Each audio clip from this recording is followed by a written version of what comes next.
কবুল বললেই কেউ স্বামী হয়ে যায় না। কবুল তো মাত্র একটি শব্দ। স্বামী হওয়া তার চেয়েও অনেক বড় কিছু।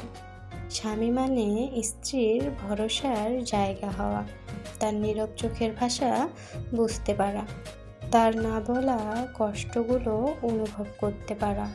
বিয়ে নামের বন্ধনটা কাগজ কলমে তৈরি হয়, কিন্তু দাম্পত্য গড়ে ওঠে ভালোবাসার যত্নে। স্বামী মানে শুধু অধিকার নয়, দায়িত্ব শুধু সম্পর্ক নয়, সম্মানও শুধু পাশে থাকা নয়, তাকে আগলে রাখা।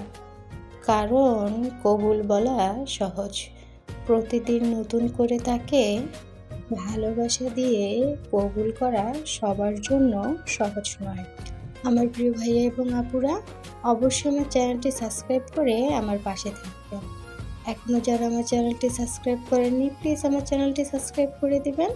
অবশ্যই আমার ভিডিওতে লাইক, কমেন্ট, শেয়ার করতে ভুলবেন না কিন্তু।